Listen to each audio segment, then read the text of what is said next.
Welcome, the chosen ones. This is God Connection, and the message you are about to receive is a direct transmission intended to arm your spirit with a truth so sharp it will cut through years of confusion. Hell hath no fury like a bitter woman watching someone else live the life she never had the guts to fight for. Let that statement simmer in your soul for a second, because behind some of the deepest, most subtle shade being thrown at you isn't just simple jealousy. It is a profound and festering grief disguised as judgment. Here is the spiritual truth. Bitterness ages a soul faster than time itself, and nothing accelerates that decay more than watching someone younger, more healed, more whole, and more anointed walk around effortlessly glowing with the very freedom she never tasted. And in this divine briefing, that someone is you. And the one fuming in a state of quiet, simmering rage? It is an older woman in your life who cannot stand the sight of your liberation. Psychologists might label it as displaced resentment. Spiritually, it is an inherited warfare you were born to confront. But let's be brutally honest. Sometimes it just looks like a church mother with a nasty, permanent scowl, giving you side eyes sharper than a ninja star. All while clutching a Bible she only seems to open when it's time to judge somebody under the age of 35. She is not angry at you because you are wrong. She is furious with you because you are right, and she never had the courage to be. She sees in you the vibrant, unapologetic version of herself that she buried alive decades ago under a mountain of dead expectations, religious obedience, and crippling fear. And while you are out here thriving, healing, creating, and glowing without apology, she remains stuck in the tragic role she auditioned for and won decades ago, the martyr in pearls, the woman who never truly lived. So what exactly did you do to trigger this silent, undeclared war?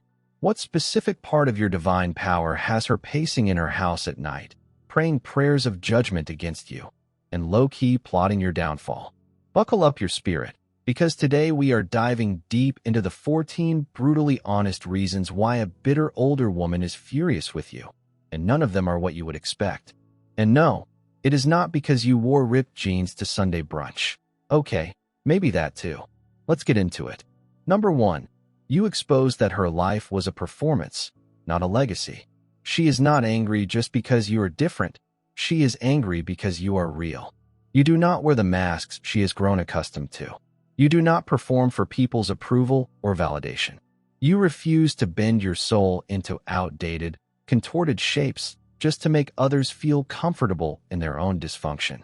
And your authenticity terrifies her, because her entire life, her entire identity, was built on doing exactly that, performing.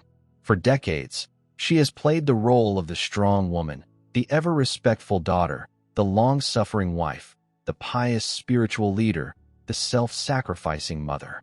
But deep down, in the secret chambers of her heart, she resents every single role she was forced to play.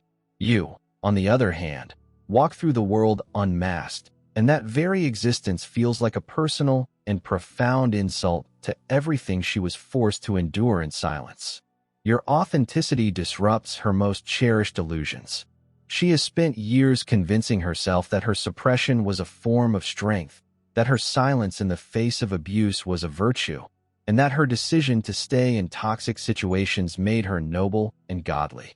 But when she sees you setting firm boundaries, speaking your truth without your voice shaking, and choosing your own peace over her performance, it hits her in a place she cannot admit is wounded. It forces her to question her own life-altering decisions. It shakes the very foundation of her carefully constructed identity. Because if you can be loved, respected, and whole without sacrificing yourself on the altar of other people's expectations, then what was all of her silent pain for? And here's the part that makes it even worse for her. You did not even try to prove a point. You were not attempting to be a role model, a rebel, or a threat to her. You were just being yourself. That is the part that truly stings. Your freedom is effortless for you, but it would take everything for her to even attempt to live like that. She is so deeply entangled in the web of expectations, obligations, and false identities that she no longer even knows who she truly is underneath it all. She envies the profound peace you carry, the way people are naturally drawn to your light without you having to demand their respect or attention. She sees how your authenticity builds trust, how your transparency heals others, and how your mere presence can shift the atmosphere in a room.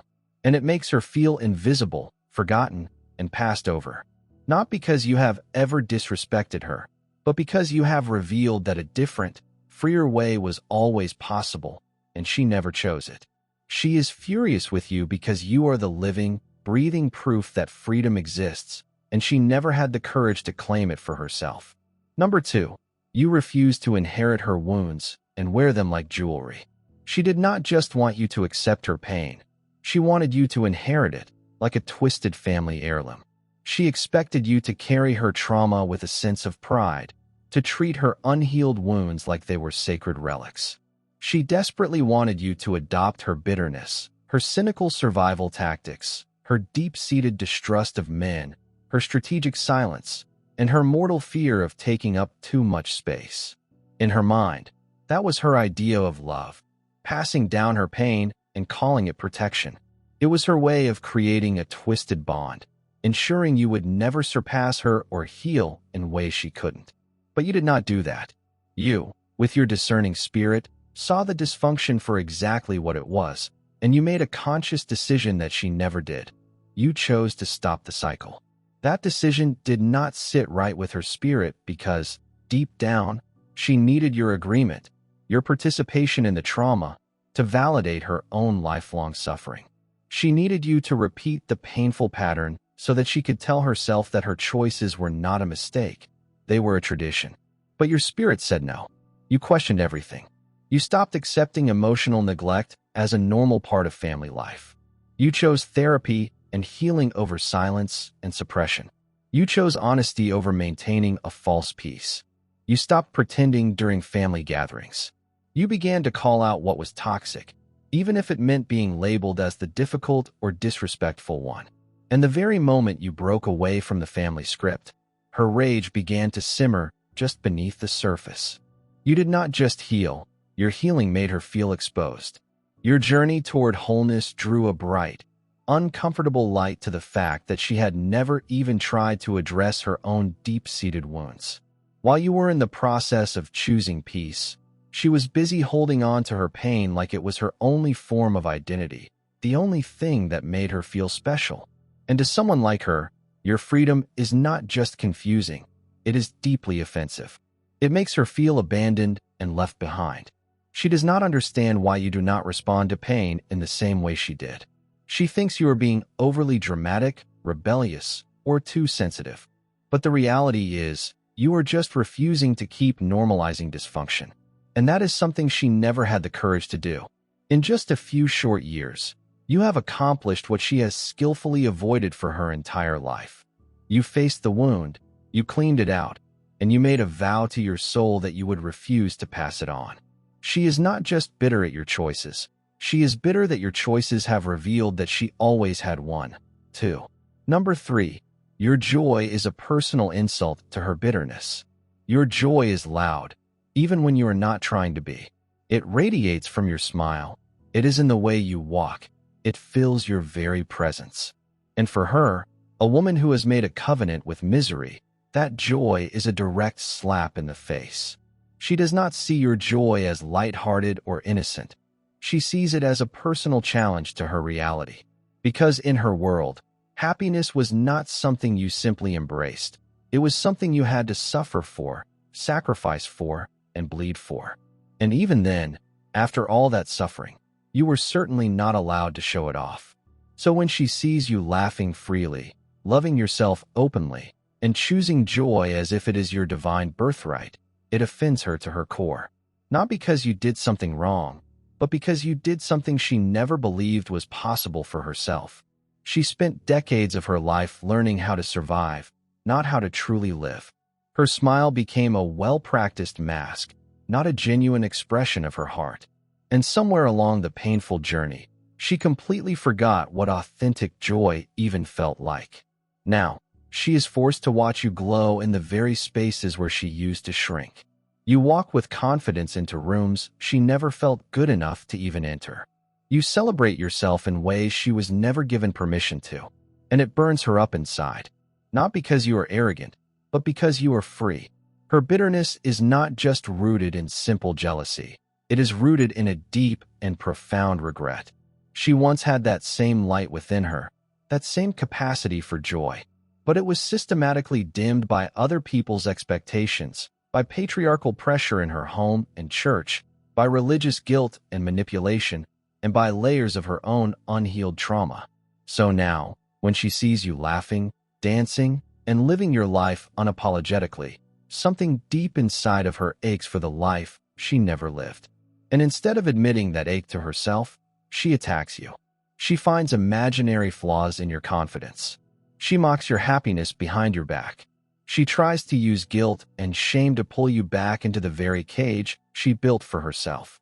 But what really unsettles her is that your joy did not come from an easy, privileged life. It came from rising out of the ashes of your own pain. You earned that peace, and it shows. Your joy is layered with a depth, a wisdom, and a resilience that she cannot comprehend.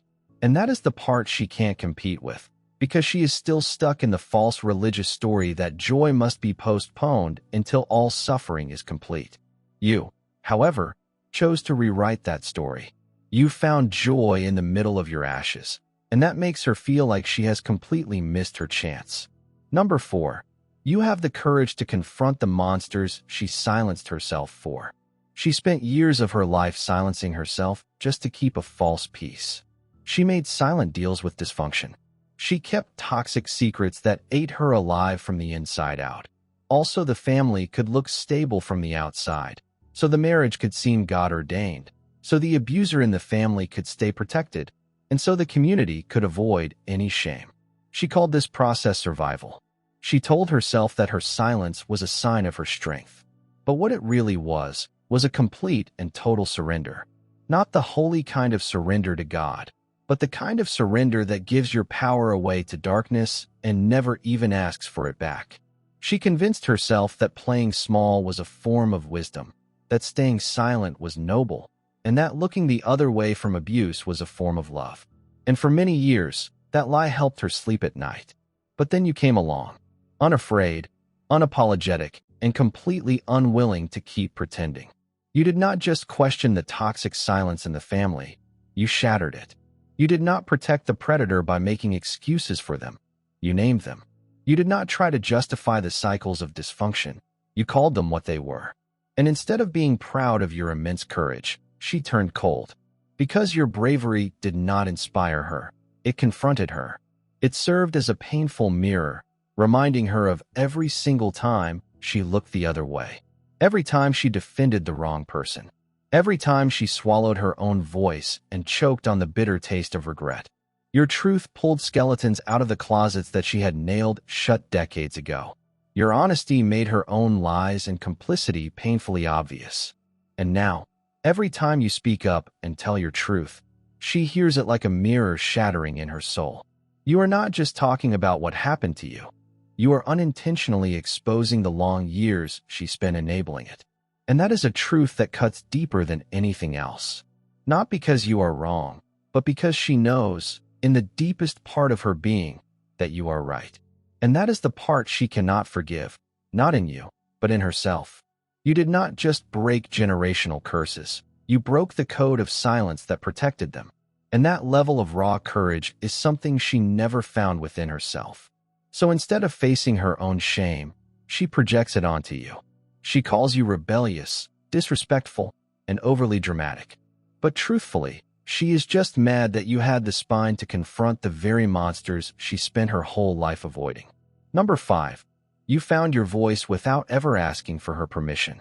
She always thought that your voice would come through her. She imagined that you would grow into yourself by following her script, her rules, her tone of voice, and her timing. She pictured herself as the wise mentor, the revered mother figure, the seasoned woman whose approval you would constantly crave. She truly believed that you would stay comfortably in her shadow until she, and only she, decided that you were finally ready to step into your own light. But what she never expected And what she absolutely cannot stand is that you stepped into your power without ever needing her permission. You did not wait for her to validate your decisions. You did not tiptoe around her fragile insecurities. You did not play small just to protect her inflated sense of superiority. Instead, you began to speak, loudly, clearly, and entirely on your own terms. You started saying the things that she did not dare to even think. You started walking in a level of confidence that she has never possessed. And suddenly, she was no longer your gatekeeper. She was just another person, powerlessly trying to control a light that she could not dim. That realization shook her to her core, because power, to her, was something that needed to be rationed out, earned through servitude, and given in small crumbs by authority figures. She was taught that confidence in a woman needed to be approved first, that it needed to be sweet, palatable, and ultimately submissive to be acceptable. So when you showed up, fierce, bold, and unapologetically grounded in who you are, it disrupted her entire framework of the world. You skipped the obedience phase. You skipped the flattery. You skipped the part where you were supposed to ask for her hand in your own becoming. And that offended her more than anything else. She confuses your independence with disrespect, but what she is really feeling is a terrifying sense of her own powerlessness. For the first time in her life, she cannot control your narrative. She cannot mold your identity. She cannot take credit for your becoming. And the more you shine on your own terms, the more invisible and irrelevant she feels. She expected to be your primary authority figure, but you became your own. And every single time you speak with clarity and stand firmly in your truth, it is a painful reminder to her that she gave up her own voice so long ago, she does not even remember what it sounds like anymore. Number 6.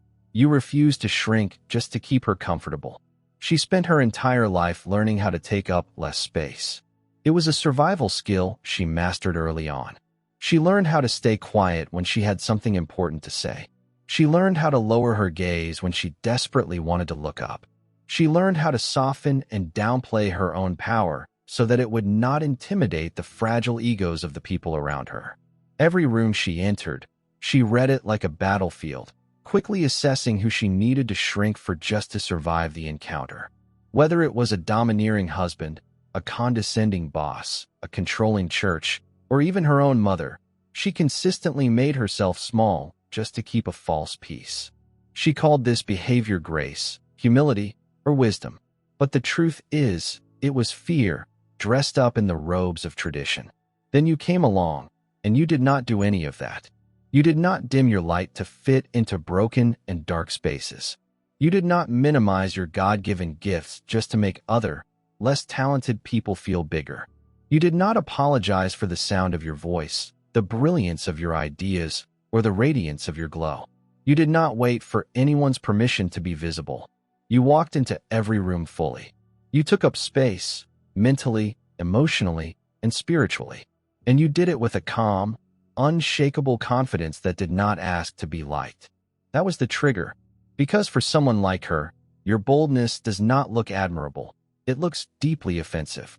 It makes her feel like all the shrinking she did, all the boundaries she never pushed, and all the dreams she downsized to please others might have been for nothing. You did not just grow beyond the cage she tried to put you in. You exposed the fact that the cage was never even locked to begin with. She cannot stand how free you are, not because she thinks you are arrogant, but because you have proven that she could have been free, too. Your very presence does not just challenge her. It erases all of the excuses she has clung to for decades to justify her small life. And that kind of raw truth does not feel enlightening to her.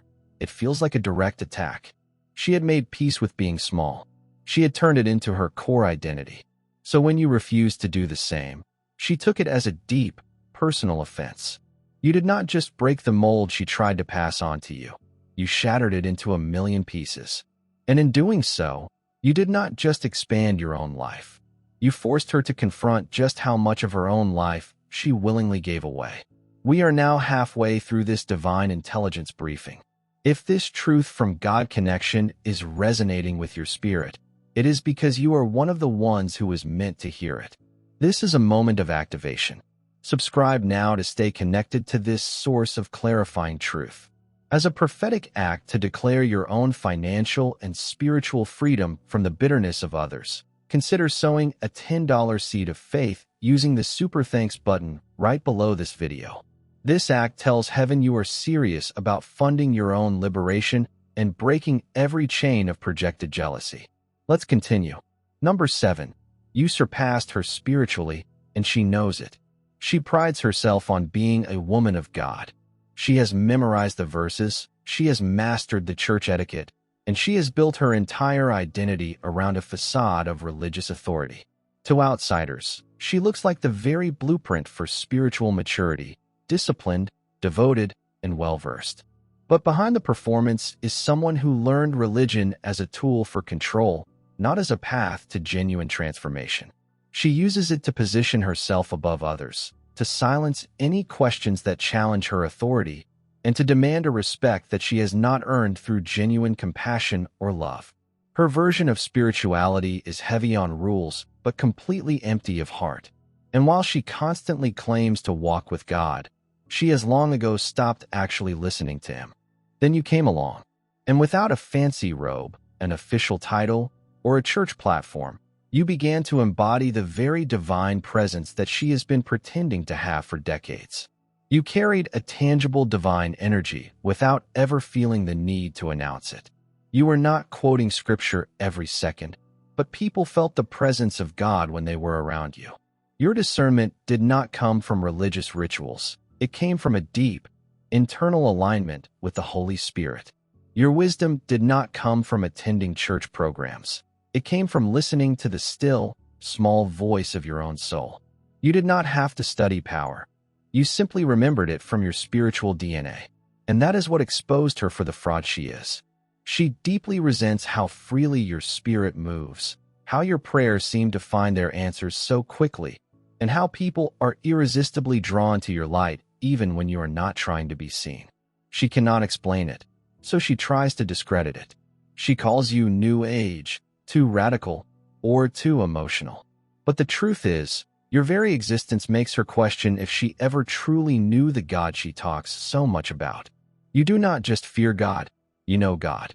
And that unnerves her, because she has spent decades trapped in a fear-based obedience, while you are walking in a fearless and joyful intimacy with the Father. What truly threatens her is not your theological knowledge. It is your spiritual authority. Not the man-made authority that comes from a position or a title, not the church-given status, but authentic spiritual authority, the kind that only comes from doing the hard inner work, from healing your bloodline, from walking through the fire, and from still choosing love on the other side.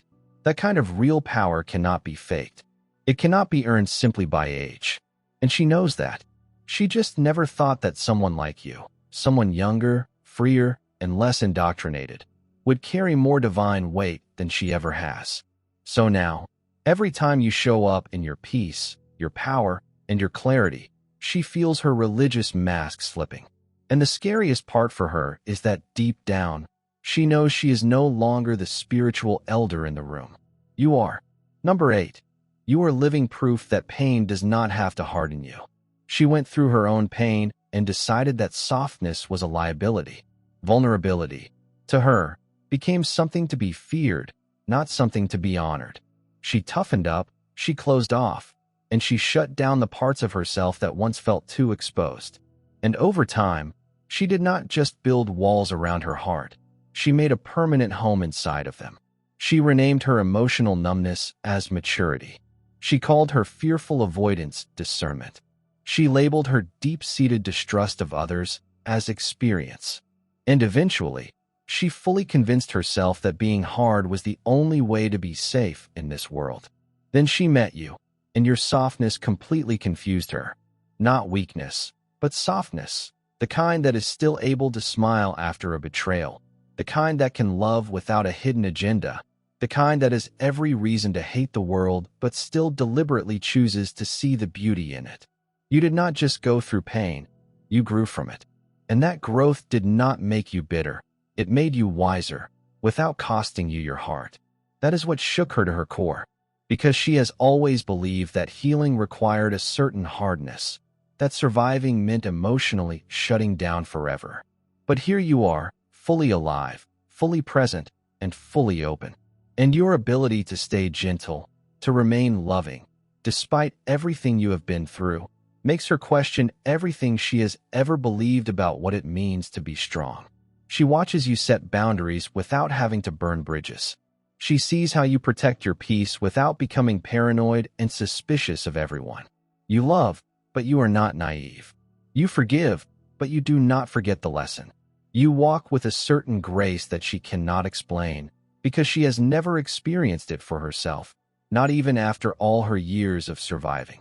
That threatens her because your life forces her to ask the terrifying questions.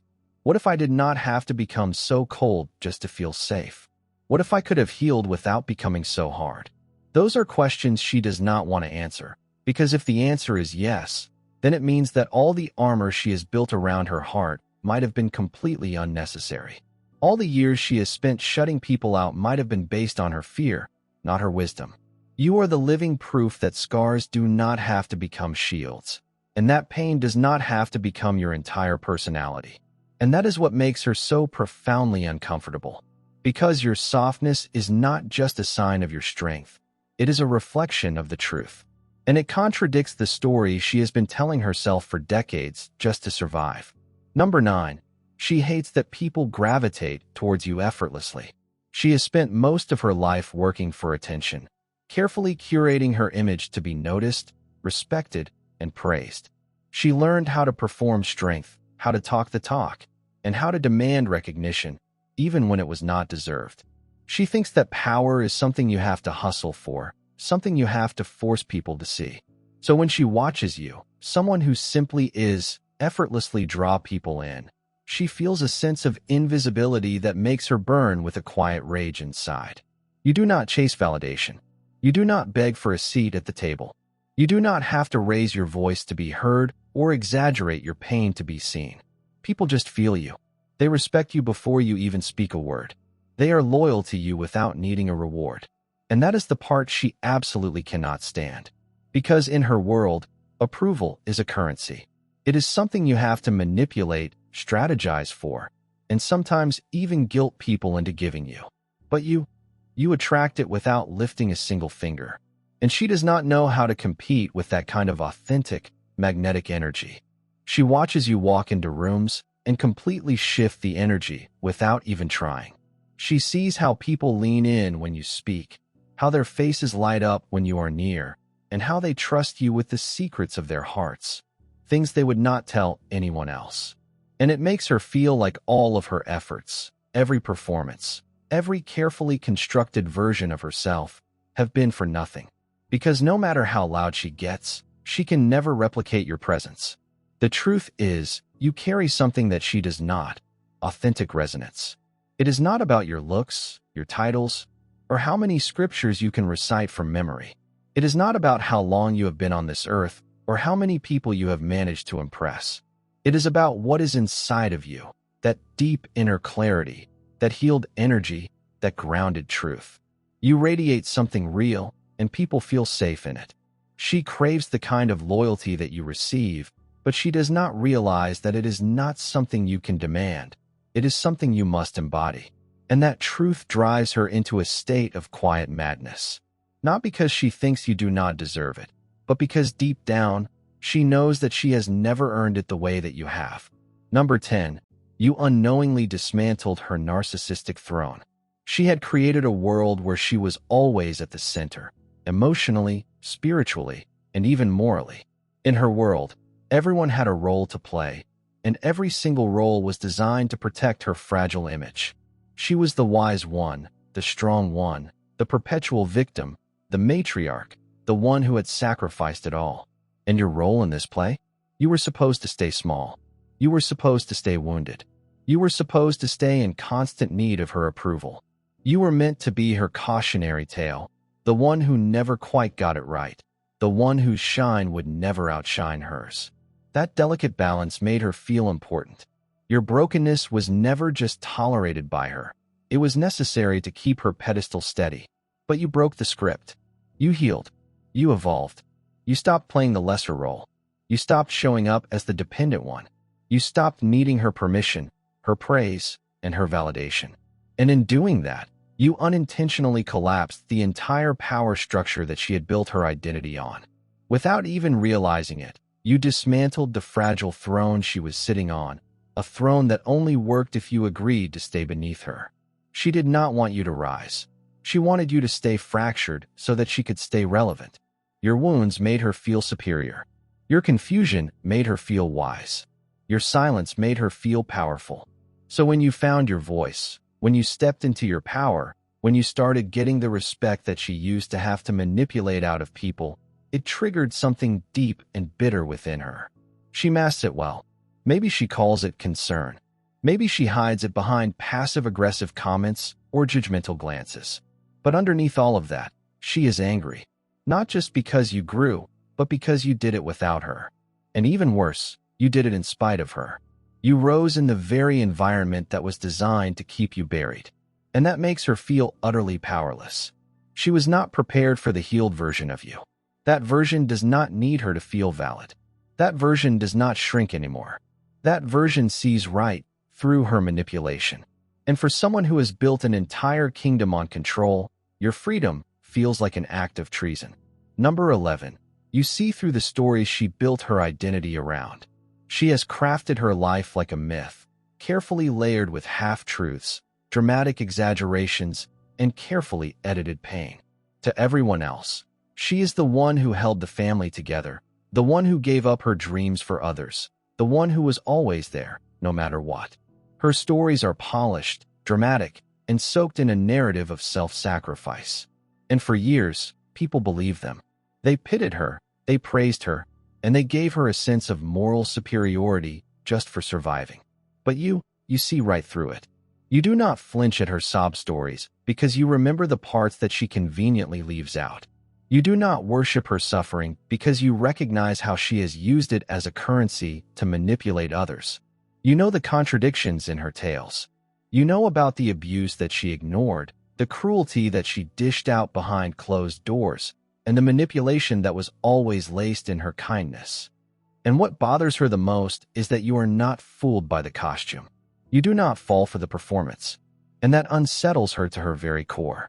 She has built her entire identity on the idea that she is the strong one, the unappreciated one, the misunderstood one.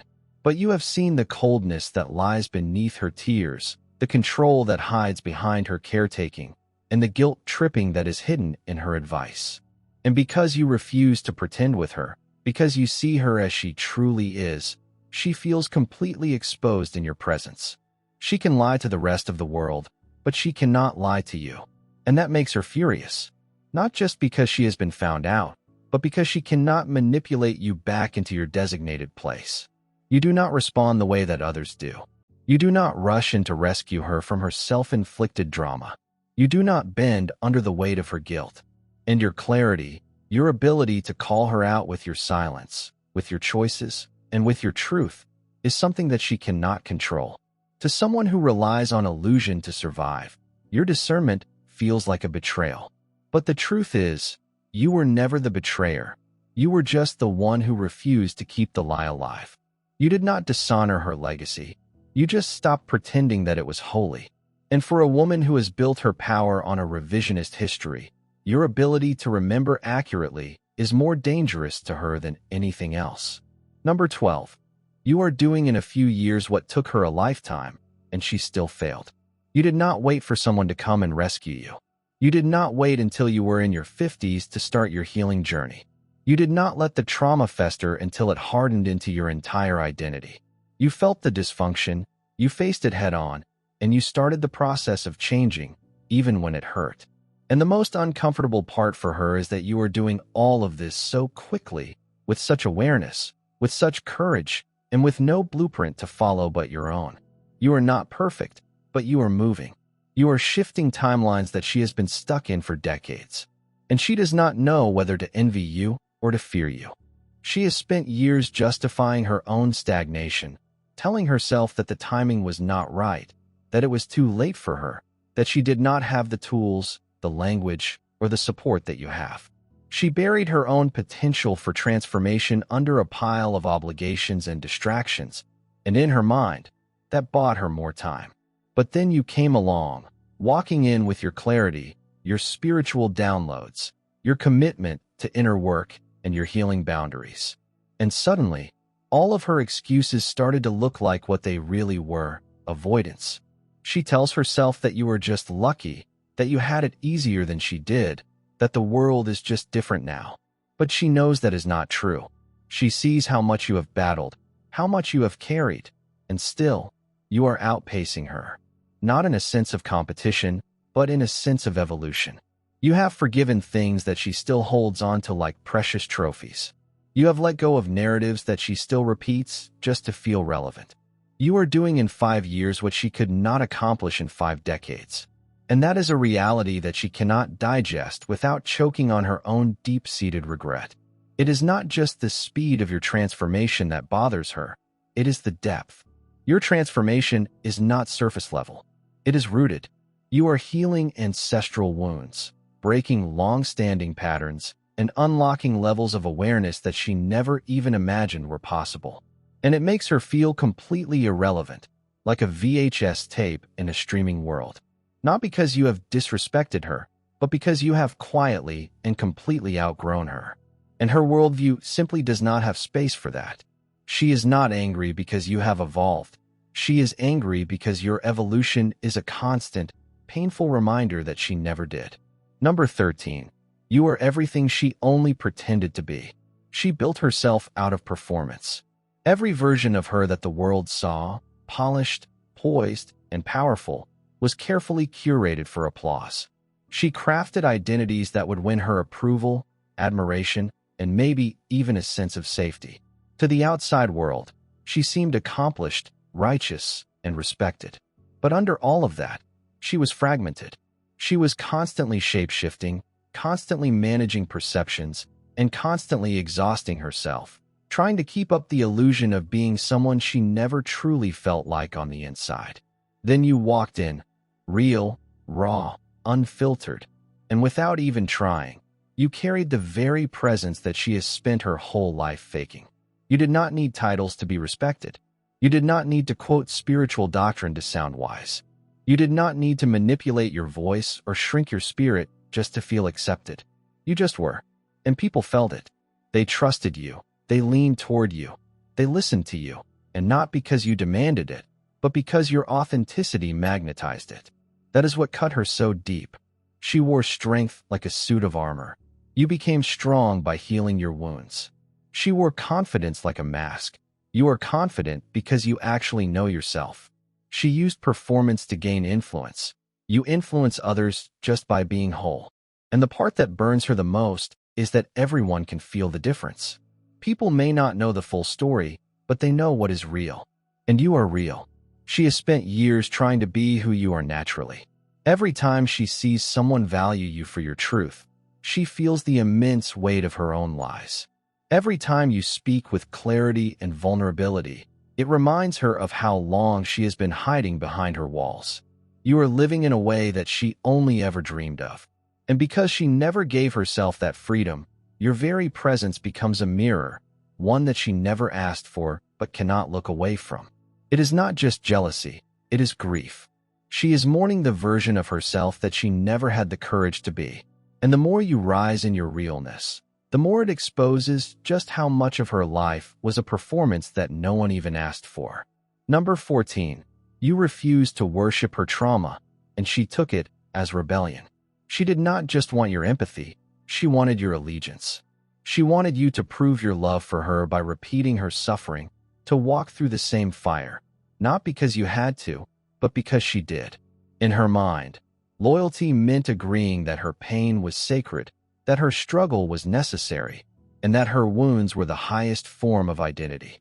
And when you did not echo her choices, when you started the process of healing instead of perpetuating the hurting, she saw it as a deeply personal betrayal. She expected you to keep the pain alive, to wear it like a badge of honor, to carry the generational weight without ever questioning why it was handed to you in the first place. But you questioned it. You asked why everything had to be so hard. You asked why pain had to be glorified. You asked why healing was treated like an act of treason in your family. And that questioning alone made her feel as if you were dishonoring her entire life experience. But you were not rebelling. You were liberating yourself. You were not disrespecting her pain. You were refusing to let it chain you. You took what tried to destroy you and you turned it into something sacred on your own terms. You turned silence into wisdom. You turned betrayal into boundaries. You turned heartbreak into clarity. You did not stay in the trauma. You transcended it. And that is what made her so uncomfortable. Because for her, pain had become an altar, a place where she could be pitted, protected, and praised. She had built her entire identity around it. And anyone who chose to live differently felt like a threat to that dark temple. You refused to worship there. You walked away. And in doing so, you became something that she could not understand, free. She is not mad because you healed. She is mad because you refused to believe that suffering was the only way to prove your strength. She is mad because you redefined loyalty, not as a collection of shared wounds, but as a commitment to a shared truth. And deep down, she knows that your path took far more courage than hers ever did. You chose to honor her past without repeating it. You chose to honor her pain without building your home in it. And that, more than anything, felt like an act of rebellion to her, because it forced her to confront the question she has been avoiding her whole life. Was all of that pain really necessary? Or did I just never choose to leave it? The fury that she holds toward you is not really about you at all. It is about what you represent. You are a living contradiction to every single lie she has told herself just to survive. You are the healed version of herself that she did not believe was possible. You are the proof that the pain did not have to become a prison, that femininity does not require shrinking, that love does not require martyrdom, that God does not require performance, and that a strong identity does not require anyone else's permission. Your very existence calls out everything that she has buried, and that is why she fights you, not with fists, but with silence, with shade, and with subtle acts of sabotage. Because to accept your power would mean having to admit that she gave hers away. To embrace your truth would mean having to admit that she has spent her entire life performing instead of becoming. And that is a grief that she does not know how to face. But none of this should ever dim your light. Her resentment is not your responsibility. Her bitterness is not your burden to carry. You are not here to stay small so that others can feel big. You are not here to inherit suffering as a family tradition. You are not here to kneel at altars that have been built from unhealed wounds. You are here to walk in truth, to rise, to free yourself. And by doing that, you free generations, both past and future. So let her be uncomfortable. Let her project. Let her grumble in disbelief while you continue to glow in peace. You are not her enemy.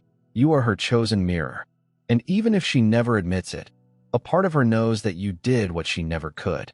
And that, chosen one, is why her fury burns so quietly and so very deep.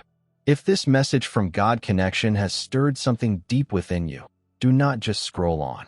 Hit that subscribe button and become part of a community that speaks the truth without any sugarcoating. Like this video if you are done shrinking yourself to protect the fragile egos of others. Drop a comment if you have ever had to outgrow someone who could not handle your healing. And share this with someone who is silently battling a bitterness that is masked as mentorship. It might be the clarity that they have been praying for. This channel is not for the fake, the fearful, or the performative. It is for the bold, the awake, and the ones who are reclaiming their power, just like you. Let's keep shaking the table. Let's keep telling the truth. Subscribe now, and never apologize for evolving again. God bless you.